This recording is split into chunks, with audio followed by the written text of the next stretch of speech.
So in the last session, we looked into what is an embedded system. We saw a few examples of embedded system. We understood what is meant by system. System is a device which will have input, will have few outputs, and will have some computational facility inside. That is a system. And then the name embedded. Embedded is because of many of the components brought together, hence the name embedded, or the computational facility, the intelligence of that device is hidden from the user, is hidden inside the device, hence the name embedded. Correct?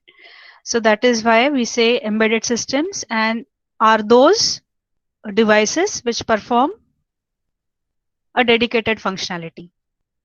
Correct? And we said even though PC or desktops are electronic devices, we call them as a general purpose system, because though those PCs or those desktops, laptops perform multiple functionalities, they are not included as embedded. Even in our mobile phones, we have Cortex M3 type of processors, right? So Cortex M3, you all have ARM in your syllabus, ARM, Advanced RISC Machines, correct? What are those ARM? ARM are processors. So your mobile phones have Cortex series processors, and mobile phone is also called as a general purpose system. Okay. Now, later on we looked into when we say 8051, what does that each and every digit indicate? So we saw nomenclature of microcontroller. 8 stands for 8-bit microcontroller, and the next 3 digit out of that, the rightmost digit indicates amount of ROM memory, RAM memory, and timer circuitry inside. The second rightmost digit indicates whether there is a program memory on chip, 3 and 5. 5 indicates there is a on chip program memory. And the third digit indicates how is your program memory. Is it reprogrammable? And what type? Right? So that digit could be 0, 7, or 9. So your 8051, if we look into 8 indicates 8-bit microcontroller, 0 indicates it's a one-time PROM memory, 5 indicates there is on-chip program memory, and 1 indicates 8051 in it, 1 indicates 4 KB program memory, 128 byte RAM memory, and there are 2 timer counter circuitry inside. So that is 8051. And as I said, when you do your mini projects, take a reprogrammable device. So use 8951 or 8952. So in today's session, we are going to look into 8051 architectural features, and we will look into the architecture in detail. 8051 architecture in detail. Now, what are the features of 8051? The first one is it has an 8-bit CPU, in turn an 8-bit ALU inside. CPU stands for Central Processing Unit, right? It is this component, it is this circuitry which is going to do computations on incoming data, right? And inside your CPU, the component which is going to do computation is the Arithmetic Logic Unit, ALU. So you can say ALU is the heart of your CPU. Right? So that arithmetic logic unit is going to take in an 8-bit data, do computations or operations on that 8-bit data, and give an output which is also an 8-bit. And that is the reason 8051 microcontroller is called as an 8-bit microcontroller. Is that okay? So the first feature is there is an 8-bit CPU, in turn 8-bit ALU inside. Right now, many of them they just mix up. Since there are 8 data lines, we say that it is an 8-bit microprocessor or microcontroller. No, that is not correct. That calling it as an 8-bit or a 16-bit or a 32-bit is not because of the data lines. It is because of the size of ALU inside. Are you getting me? There are microprocessors, there are microcontrollers whose ALU is 8-bit, whereas the data bus is something else, right? For example, you have a 16-bit ALU and you will have 8 data lines. Are you getting me? So let us clear this confusion out. We say that 8-bit processor, 16-bit processor or 32-bit processor or controller, it is just because the size of ALU. That ALU is going to operate that sized data at a time. It is no way related to the data bus. Coincidentally, it is the data bus having the same size. Are you getting me? It is just your data bus has the same size as that of your ALU. Is that fine, everyone? Okay, so the first architectural feature is it has an 8-bit CPU, central processing unit, in turn an 8-bit ALU inside. The second feature is the memory is of Harvard architecture. The memory design is of Harvard architecture. There are two varieties of memory design. One is von Neumann architecture and the second one is Harvard architecture, right? So two varieties, von Neumann architecture and Harvard architecture. This is related to memory design. Fine. Now 8086 had a von Neumann architecture, whereas 8051 has an Harvard architecture. What is the difference in it? There are separate memory space allotted for ROM memory and RAM memory in Harvard architecture. Whereas in von Neumann architecture, a single memory space is shared by ROM as well as RAM. Correct? Now von Neumann is also called as Princeton architecture. Now what does that sharing mean? Suppose you have 64 KB memory interfaced to microcontroller or microprocessor, right? 64 KB mean there are 16 address lines, 16 bits in the address. It means 4 hexadecimal numbers. So the address begins from 0000 and ends at FFFF. So 64 KB memory has an address starting from 0000 to FFFF. So when I say it is an Harvard architecture, your ROM memory will be separate, RAM memory will be separate. So ROM memory will have separate 0000 to FFFF addresses and RAM memory will have separate 0000 to FFFF addresses. So the addresses are different. The address spaces are different. Correct?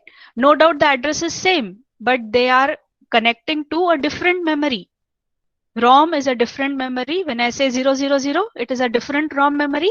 And when I say 000, it is a different RAM memory. Who distinguishes between the RAM and the ROM? It is the read and the write signal and the chip selects. Correct? That is Harvard architecture. Separate memory space for ROM and RAM. Whereas von Neumann architecture, it's only single 64 KB memory connected. And that has to be shared by RAM and ROM. Fine. So if you look into 8086, the ending addresses FFFF and those end addresses were meant for ROM memory. And the starting addresses 000 onwards were meant for RAM memory. So in von Neumann architecture, there is a single 64 KB memory and 000 hex onwards is the RAM space and the last locations FFFF are meant for the ROM memory. So a single 64 KB memory is shared in von Neumann and that is 8086. Whereas 8051, the memory design is of Harvard architecture. Separate memory RAM, separate memory ROM. Hope you all are getting this. Right? Next, the third architectural feature is the instruction set is designed using CISC architecture, CISC, That stands for complex instruction set computing. So 8051 is of CISC architecture. What? Instruction set. Correct?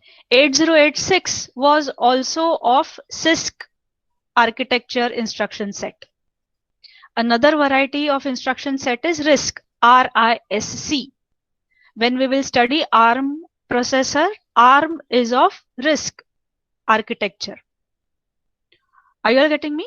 So the instruction set can be of two varieties. The architecture can be either CISC, C-I-S-C, or RISC, R-I-S-C.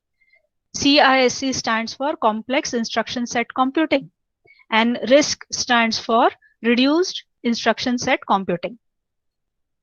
Correct? Now, in complex instruction set computing, what is that C? It's standing for complex. And what is the complexity? Complexity means a single instruction is going to have multiple operations. A single instruction is going to perform multiple operations. Right? In our PPTs, I gave you an example of INC, increment 30 hex. There is an instruction called INC 30 hex. What is that instruction going to do? 30 hex is a memory address. It is going to increment data present at that address and store it back. Increment 30 hex. So how does this instruction execute? The complex CISC instruction execute INC 30 hex.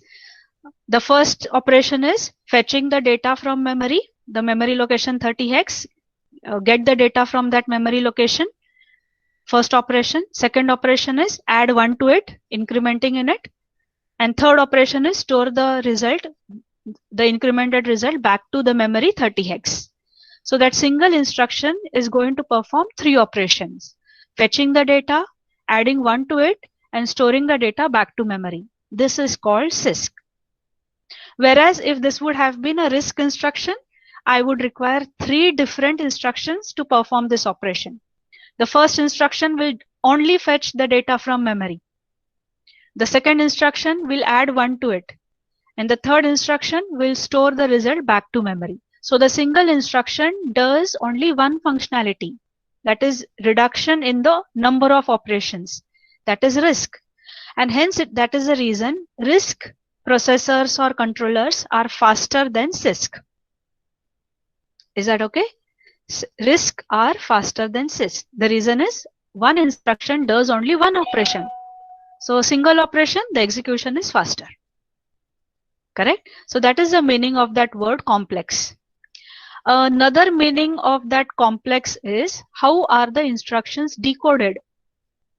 Now hope you all know when you all did 8086 practicals, you all might know when you were using the kits, you were entering into, right? You were entering assembly program, and later on when you check the program, you would see that getting converted into an hexadecimal number. Correct? That is, every instruction has an opcode. And what does microprocessor or microcontroller do? Takes in the opcode, decodes it. Decodes mean what? It understands what all operations are to be carried out further so as to execute that instruction. Correct? That is called decoding. So in CISC processors or CISC controllers, the decoding is microcoded.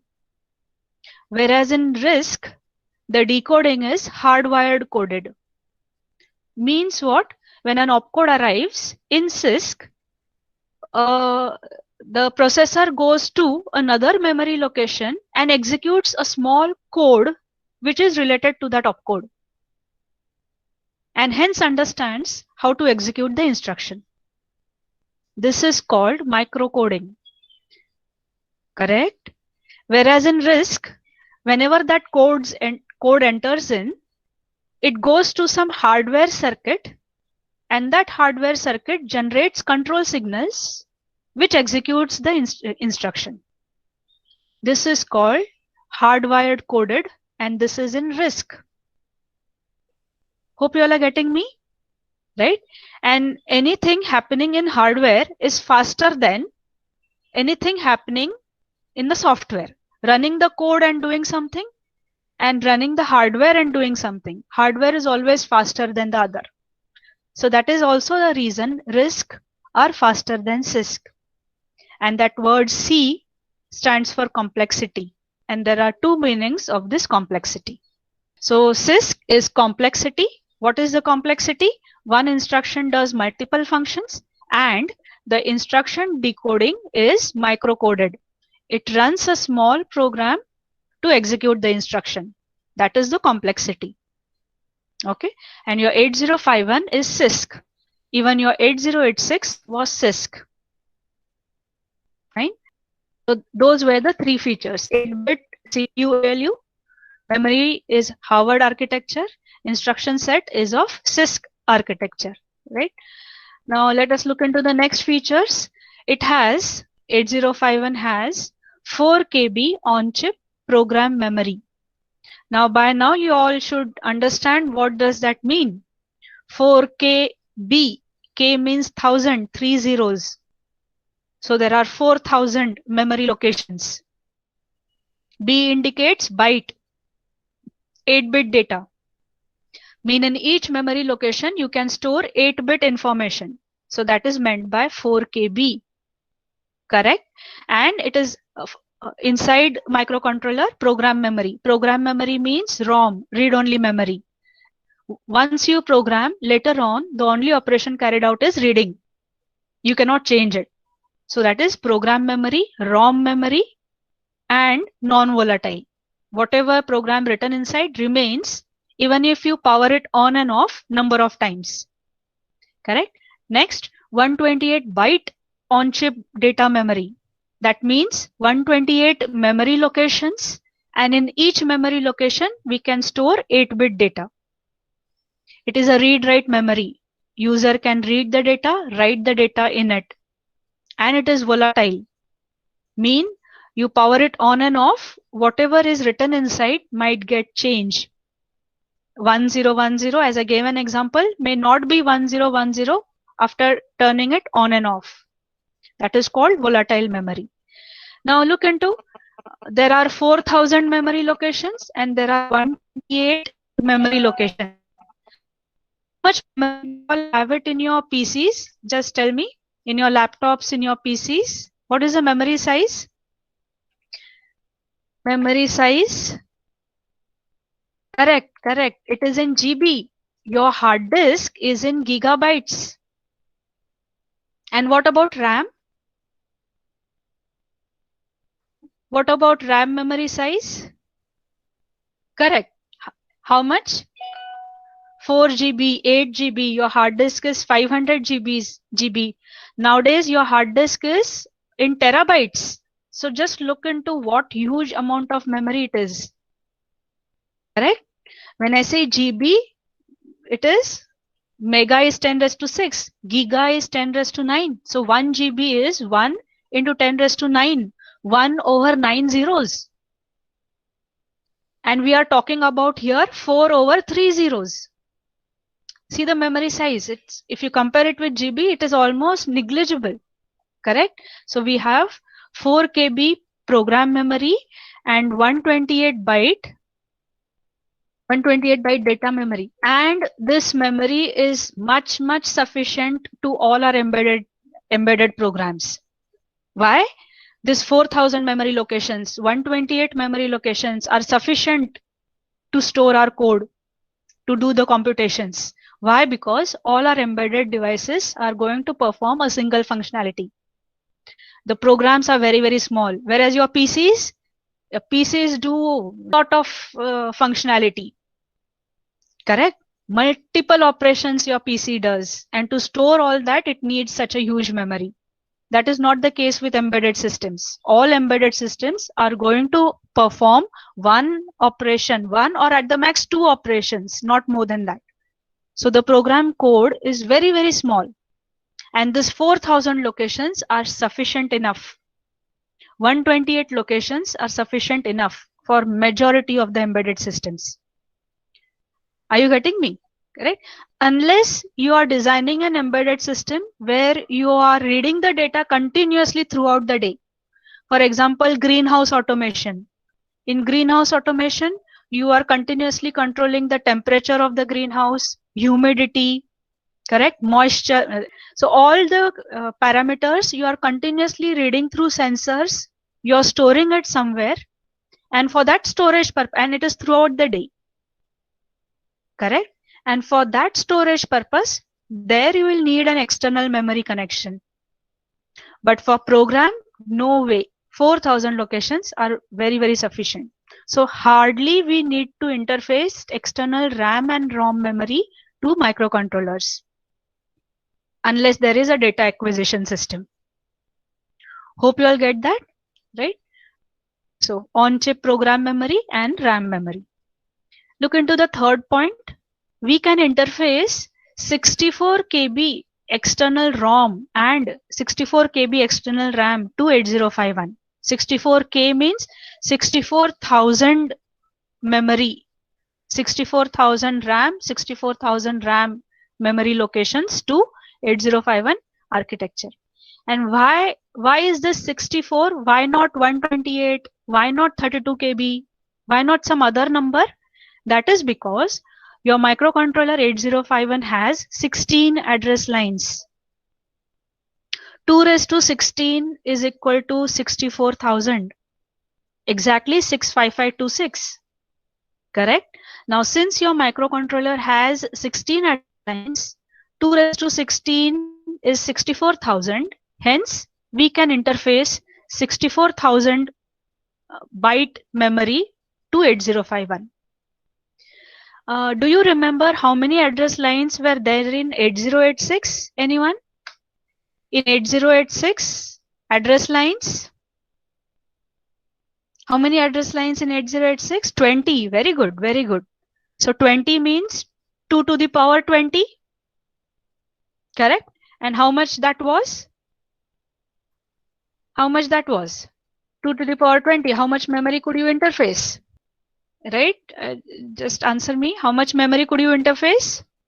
How much memory to 8086? 2 to the power 20 is 1 MB memory. Correct, correct. 1 MB memory could be interfaced to 8086. How did you get 1 MB? 2 raised to 20 comes as 1 MB. Right? So in case of 8051, there are 16 address lines. Hence, 2 raised to 16, you get it as 64,000. That is the reason we have 64. We do not have any other number. Okay. Next, fourth point. There are 4 8-bit input-output ports. It is this port circuitry due to which we can connect an input device and an output device to a microcontroller. Right? You need some circuitry for this device connections. So ports, there are 4 8-bit ports.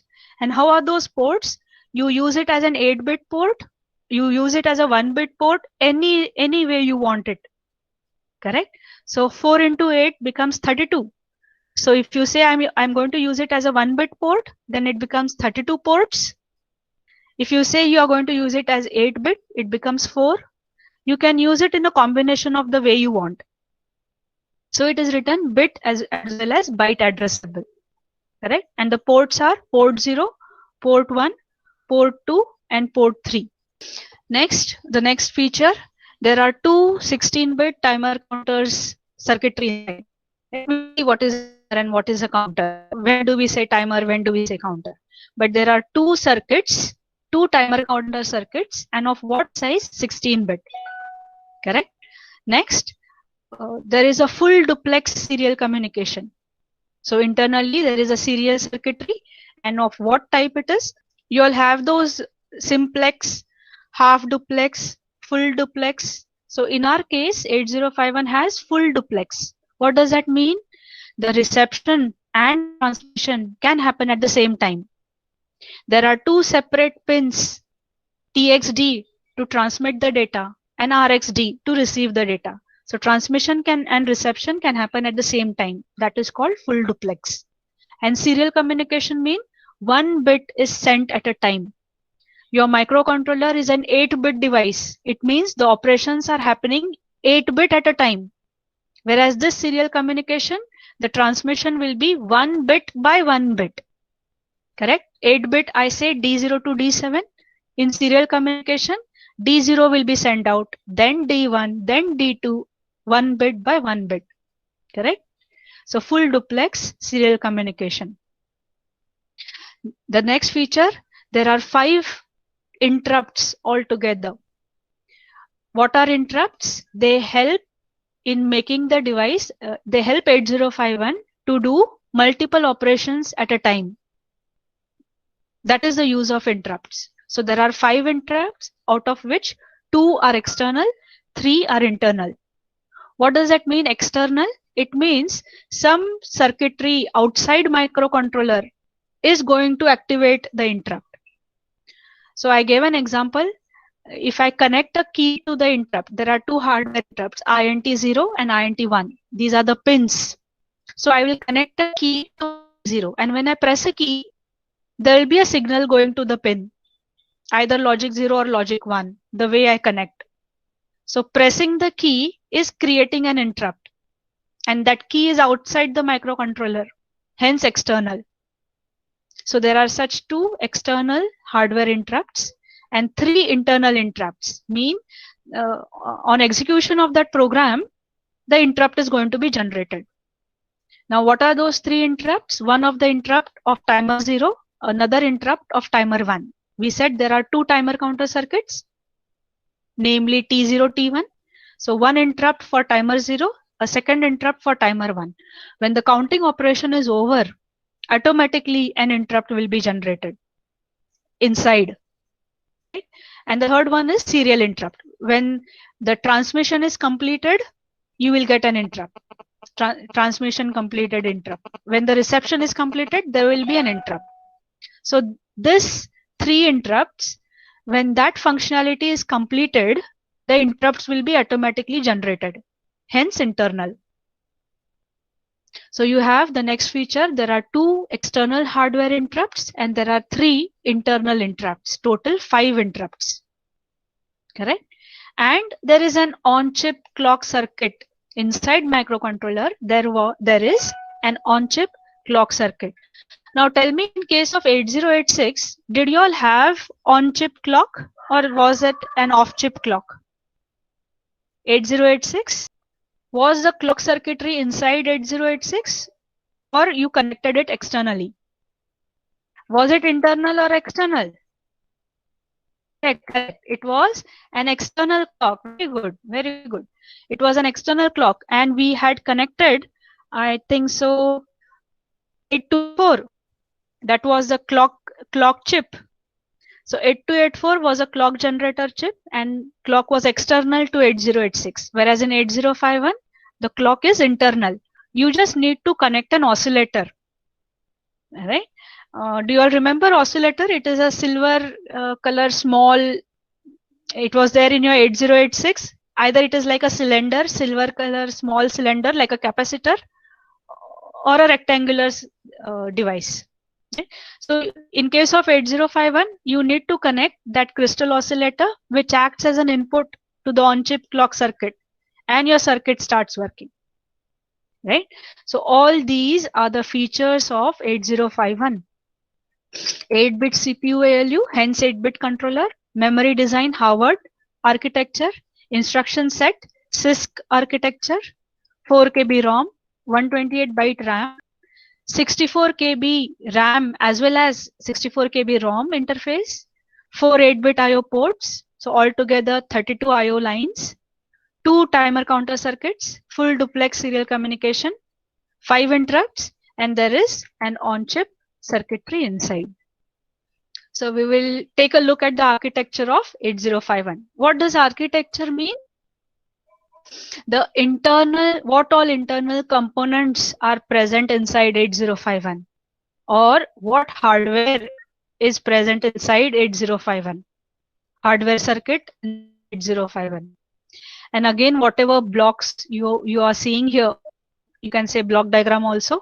Whatever you see here is a very simplified view of the internal circuitry. This is just to understand what is there inside, but the internal circuitry is very, very complex. Okay. So this is architecture of 8051. Say block diagram of 8051 or internal components of 8051.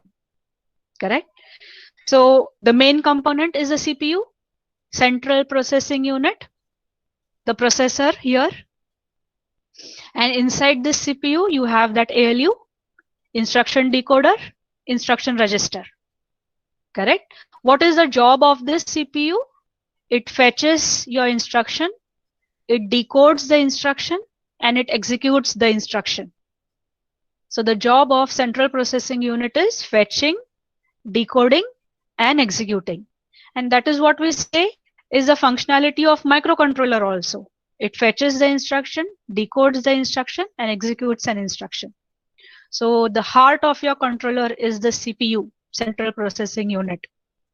Another 4 KB ROM memory. This is where your code will be saved, program will be written normally.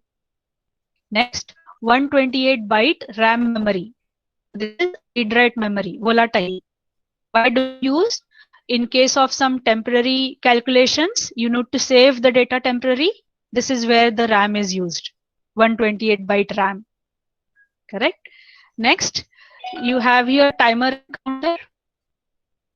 There are two timer and counters. There are two timer and counter circuitry. So timer 0 and timer 1. Correct? Now, I'm continuously saying timer counter, timer counter. Now, what is that? When do you say it as a timer and when do you say it as a counter? Correct? Timers are, these are counting, these count something. This timer counter circuitry is going to count something. What it is going to count? An event. What is an event? Say I'm designing a system where I need to count how many persons enter the room. One person entering the room. So I have some IR assembly, infrared sensor, infrared transmitter and receiver. And when the person enters in, that receiver gets blocked and I can detect the person entering in. So person entering in is an event. And I'm going to count that event. Correct? Now, when does the person enter in? You have no control on it. Suppose the event is at 10 o'clock. Few of them might come at 9:55, 9:56, 10, 10:05, 10:15. You don't know. So that event is asynchronous. Correct? So when the circuit counts asynchronous events, we say it is a counter. And when the circuit counts synchronous events, we say it is a timer. Now, synchronous event mean what? I had given an example in PPT. Your clock, the second hand moves after every 1 second. After 60 seconds, the minute hand moves by 1. So that is synchronous. Correct? Or if the person entering in is after every 1 minute, first person will enter at 9:55, second person will enter at 9:56, third person will enter at 9:57, say every second or every minute. Then that becomes synchronous. And we say it is a timer. So synchronous counting events, it's a timer. Asynchronous counting event is a counter. That's the first difference. Second difference is, whenever you say it is a counter, the counting happens through the pins, T0 and T1 pins. Whatever signal is connected to T0 and T1 pins, it's count. That becomes counter. And when you say it is timer, it is the internal clock signal that gets counted. But when we study timer and counter in detail, you will understand, right? So my second difference was, when do you say it is a counter? It counts external events arriving on T1, T2. And when do you say it is a timer? When it counts an internal signal, which is the clock. We say it is a timer. Timer, asynchronous counting. So let us go back. That is two timers and counters denoted as T0 and T1. And another you have it as serial communication circuitry. right? Transmitting 1 bit by 1 bit. So for transmission purpose, you have a pin called TXD. For receiving the data, you have the pin called RXD. So that is a serial communication circuitry inside. Another 4 ports inside, 4 input output ports, P0, P1, P2, P3. When you say P0, it becomes an 8-bit port. P2, 8-bit port. When you want to use it as 1 bit, say suppose port 2, you want to use it as 1 bit, then we call it as P2.0, P2.1, P2.2 and so on, P2.7. 0 to 7 are 8 bits. So that is how you use it as 1 bit. So you can make a combination of grouping them together or using them individually. You can also have a group of 4, P 0.0 to P0.3 as a 4-bit port, and the remaining as a 1 bit, P0.4, 0.5, 0.6 as 1 bits. So you can make a combinations and groupings the way you want, correct? But remember, when you say P0, it is referred as 8-bit. 0, P1, P2, P3, it is referred as 8-bits. So through this, the input and output device can be connected. What all input output device, as we saw when, what all input and output device? LED, key, LCD, stepper motor, ADCs, sensors, correct? All these are your input and output devices, fine? And look into interrupt control, 5 interrupts, 2 external, 3 internal. So this is that interrupt control circuitry. Below that CPU, you have this oscillator circuitry. On chip, there is a clock generator circuit. And what you need to do is externally connect a crystal oscillator. So that is a symbol of crystal oscillator, which is connected with 2 capacitors grounded. These 2 capacitors is to bypass the ripples. What is a ripple? Voltage fluctuation, right? So to make that clock signal fine square wave, you need these 2 bypass capacitors. The middle circuitry, that is the crystal oscillator. And generally we use 12 megahertz crystal oscillator to 8051. Are you getting me this? And all these components, CPU, RAM, ROM, timer, serial port, everything should be interconnected between themselves. And that is done through the system bus. What is the system bus? It is comprising of address lines, data lines, and control signals. What control signals? Read, write, read from memory or read from IO device, input device. Write to memory, write to output device, and so on. So system bus is nothing but address bus, data bus, and control bus. So all these components. Now, why do you need an oscillator? Look, all your microcontrollers and microprocessors are digital sequential circuits. Sequential circuits mean the internal operation is happening with reference to one signal. And which is that signal? It's a square wave. And that square wave, we call it as a clock. And who will generate this square wave? It is that oscillator circuit. And that is the reason we have an oscillator or a clock circuit inside. Because internal circuitry is sequential circuit. It is with respect to clock, the data is read, fetched. The data is added with respect to clock and is sent out. So all the operations happen with reference to that clock signal. And what is that clock signal? It is nothing but one square wave. And who will generate this square wave? It is done by that oscillator. Is that okay, everyone? So we will stop here. And we will, in tomorrow's session, we will continue with the architecture in detail.